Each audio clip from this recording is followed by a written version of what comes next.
Good morning everyone hello and welcome back to the channel. तो आज के शुक्रवार এখন বেজে গেছে 9:30। তো রেডি টেডি হয়ে গেছিলাম হিয়াকে স্কুলে নিয়ে যাবো বলে, কিন্তু এই দেখো হোমওয়ার্ক হয়নি। তাহলে আমি বললাম হোমওয়ার্কটা ফিনিশ করে নে, তারপরে স্কুলে যাব। ম্যাঙ্গো দিয়েছে আর পোমোগ্রেনেট দিয়েছে আর ম্যাঙ্গো দিয়েছে, এগুলো সব স্টিক করতে। তো নির্মলও এই এনে দিয়েছে, তো আমি এবারে এটা ওকে হেল্প করছি, চিটিয়ে দিচ্ছি। পোমোগ্রেনেট আর ম্যাঙ্গো চিটাতে বলেছে। তো তারপর ওকে স্কুলে নামিয়ে দিয়ে একটুখানি বাজারে যাব। আজকে একটু মাছ কিনবো আর একটু সবজিও কিনতে হবে, কিছু নেই সেরকম। শ্বশুর শাশুড়ি আসবে আজকে সন্ধ্যাবেলায়, ওনারা নামছেন। তো হিয়াকে স্কুলে নামিয়ে দিয়ে এসেছি। দেখো এখানে মাছের দোকানে আজকে প্রচুর মাছ এসছে, আজকে শুক্রবার বলে। তো চিংড়িও প্রচুর রকমের এসছে। তো আমরা এখানে একটা কাতলা ওজন করাচ্ছি, কত হচ্ছে দেখছি। কাতলা বা রুই নেব। জেনারেলি কাতলার মাছটা খুবই ভালো হয়, এখানে টেস্টি হয় খেতে। তো তাছাড়া দেখো পার্শে মাছ আছে বেশ বড় সড়ো, এটা 1 কিলো 600 মতো হয়েছে এই কাতলাটা।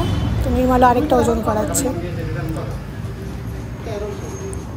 তো প্রচুর মাছ এসছে আজকে।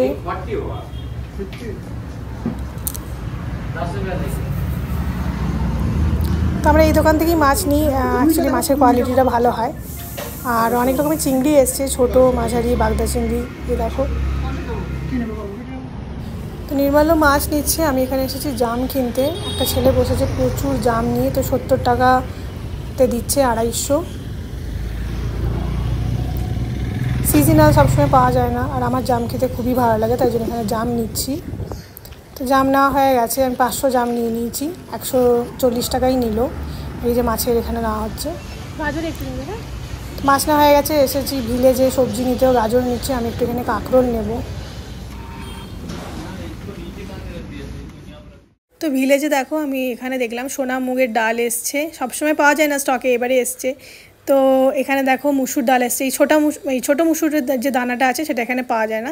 এখানে মুসুর ডালগুলো কীরকম হয় বলতো, বড় বড় দানার হয়। তাহলে এই দুটো নেব। আর এদিকে গোবিন্দভোগ চাল আসছে, তারপরে অরহর ডাল এসছে। তো ভালোই, মাঝে মাঝে এরকম স্টকে থাকলে তো নিয়ে নিই। যদিও গোবিন্দভোগ চালটা আমি নেব না, কারণ ওটা আমার আছেই বাড়িতে, কিন্তু এই মুগ ডাল আর মুসুর ডালটা আমি নিয়েছি 1 প্যাকেট করে। তো ব্যাস কেনাকাটা হয়ে গেছে, এবার বিল করে নিয়ে বাড়ি চলে যাব। আমার আজকে অনেক কাজও আছে, যেহেতু ওনারা আসবেন তাহলে রুমটাও গোছাতে হবে। তো এটা তো হিয়ার প্লে রুম থাকে, তো ওই জন্য ঘরটাও নোংরা হয়ে গেছে। তো এখানে দেখো 1 কিলো 600 যে কাতলাটা দেখালাম ওটাই নিয়েছি। তো নির্মলও ধুয়ে দিয়েছে, আমি জাস্ট পিসগুলো করে রেখে দিচ্ছি। তো এখানে এরকম কেটে দেয় না মাছ, এটাই একটা অসুবিধা, পুরো মাছটাই নিতে হয়। তো আমরা যেহেতু আমি আর নির্মলই থাকি, হিয়া অত পুরো গোটা মাছ সব দিন খায় না, তো ওই জন্য মাছ আমাদের শেষ হয় না। তো আমরা কী করি, এরকম করে কৌটোতে বা টিফিন বক্সে করে রেখে দিই আলাদা আলাদা করে, তারপরে বের করে করে খাই। তো এই দেখো রুমের অবস্থা বলছিলাম, ওনাদের রুমটা কী অবস্থা করেছে দেখো। এটাতে হিয়া খেলে, তো এই জন্য চারিদিকে। আর আমি অত প্রত্যেক দিন গোছাই না, কারণ যতই গোছাবে আবার সেই ঢালবে, আবার সেই নোংরা করবে, তো আমি এই জন্য প্রত্যেক দিন গোছাই না, এমনিই রেখে দিই। মাঝে মাঝে একবার করে ভালো করে গুছিয়ে দিই, দিয়ে আবার এরকম আর কি থাকে। তো এটা এবারে পরিষ্কার করে দেবো। দেখো ডোরটার অবস্থা দেখো, ওয়ার্ড্রোবটাকে রং করেছে। তো ওনারা আসছেন কামাখ্যা এক্সপ্রেসে, কালকে বৃহস্পতিবারে চেপেছেন 11টার সময় বাঁকুড়া থেকে, আর আজকে নামবেন হচ্ছে 7:30 করে। যদিও ট্রেনে লেট আছে 2 ঘন্টা, তো তারপরে দেখা যাক। তো এটা বেডসাইড টেবিলটা, আমি এই কভারটা দেবো। আমার এরকম স্টিকার লাগাতে খুব ভালো লাগে। তো এর আগে যে স্টিকারটা লাগানো ছিল সেটা আমি তুলে দিয়েছি। এ দেখো নতুন এই স্টিকারটা লাগিয়েছি, কী সুন্দর দেখতে লাগছে না। তো মোটামুটি ঘরটোর গোছানো হয়ে গেছে, এবারে কাজের মেয়েটা এলে ভালো করে ঝাড় দিয়ে মুছে দিয়ে যাবে, তাহলেই হয়ে যাবে। Good evening guys. তো অনেকক্ষণ পর আবার তোমার সাথে কথা হচ্ছে। এখন বেজে গেছে 4:30 মতো। আমি জাস্ট ঘুম থেকে উঠলাম। তো আজকে একটা কাজ আছে, যেটা করবো সেটা হচ্ছে ড্রাই ফ্রুটস লাড্ডু। তো আমি তোমাদের সাথেও শেয়ার করি। তো এখানে দেখো আমি কাজু, আমন্ড, তারপরে ওয়ালনাট, এগুলোকে একটুখানি ড্রাই রোস্ট করে নিয়েছি, দিয়ে আমি এরকম করে ছুরি দিয়ে কেটে নিচ্ছি। আর একটু খেজুর ছাড়িয়ে নিয়েছি, আর একটু কিশমিশ নিয়েছি।